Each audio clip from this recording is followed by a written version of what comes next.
kinasal na sina Loisa Andalio at Ronnie Alonte. Sa ika-9 na taong anibersaryo nila sila kinasal. At napaka-intimate ng wedding. Kahit anong pag-iingat sa preparasyon, ay minsan meron talagang mga bumps na hindi maiiwasan. Alamin natin ang ilang detalye sa kanilang kasal. Saan ba ang venue nila? At bakit hindi kasali sa mga pinasalamatan ng mag-asawa? Ninais sana ng couple na maging isang pribado ang kanilang kasal.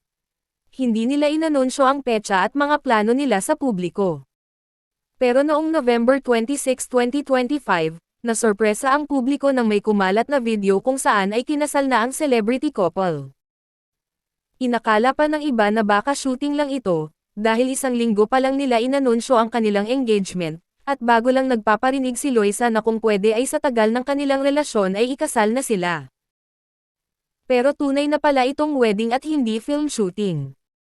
Unti-unti na ring nagbahagi ang couple ng mga kuha sa kanilang kasal.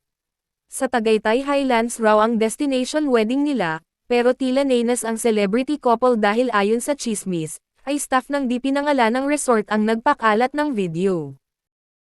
Pero ilang netizens ang nakapamilyar sa lugar, at kinumpirma na sa Tagaytay Highlands daw ito. Kabilang sa wedding supplier nila ang Lima Privacy. Ito ay isang phone privacy service, kung saan ang mga cellphones ng mga bisita ay nilalagay sa loob ng isang case. Upang maiwasan ng mga bisita na kumuha ng mga videos at larawan, at maging buo ang kanilang atensyon sa seremonya. Baka din sa YouTube channel nila sana ninais share ang kanilang pag-iisang dibdib, pero naunahan pa rin sila. Nagpasalamat si Loisa sa kanilang mga wedding suppliers, at anya, sa team na nagbuo ng wedding namin, maraming salamat sa pagdala ng pangarap naming araw sa realidad. Hindi lang kayo nagtrabaho kundi minahal nyo rin ang araw namin. Suot ni Loisa ang wedding gown mula sa Rosa Clara, isang Spanish fashion designer. Sa Pilipinas nagkakahalaga umano ng 80,000 hanggang 180,000 ang presyo ng mga wedding gowns niya. Ang international price nito ay nasa $1,500 to $5,000 para sa mga regular gowns.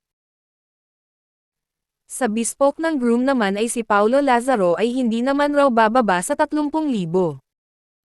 Ang photographer niya ay si Pat D, na sikat sa editorial style na wedding shoot. Walang publicly listed price si Pat D, pero ang engagement package raw niya ay hindi bababa sa 65,000. Si Bob Nicolas naman ang wedding photographer nila, na ang serbisyo ay hindi bababa sa 140,000 piso. Ang makeup artist niya ay si RB Chanko, na malapit sa kanila. At ang hairstylist ay si Angel Jane Lauren.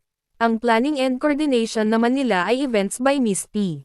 Ang event stylist ay si Michael Ruiz, na hindi bababa sa 300,000 ang serbisyo. Ang cake mula sa Honey Glaze. Wobs in naman sa technicals and production, angulo print sa mga printed photos, tunika sa bridal robes. At Manila Philharmonic ang kanilang musician. Sa lineup ng kanilang suppliers, ay hindi ito rushed wedding, na siyang pinag-uusapan ng mga netizens. Na ang bigla ang engagement ay para lang raw manahimik si Loisa. Sa mga A-lister na suppliers nila, panigurado na hindi basta-basta makakabok sa kanila.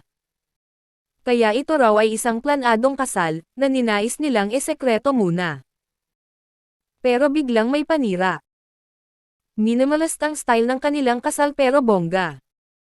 Ayon sa ilang netizens, dahil buntis si Loisa kaya nagpakasal sila, pero may ilan namang dumipensa na matagal na silang magkarelasyon, at nasa hustong edad na. Nasa 26 si Loisa at 29 naman si Ronnie.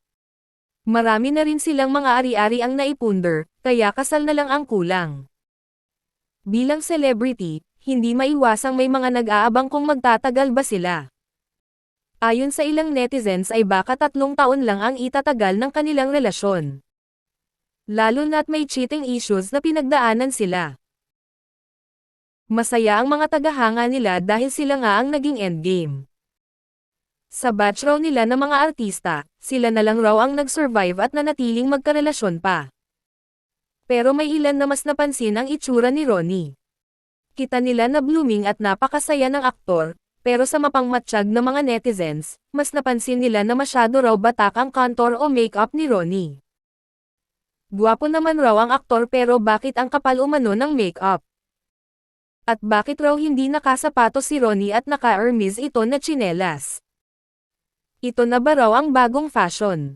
O nakalimutan nilang bumili ng sapatos?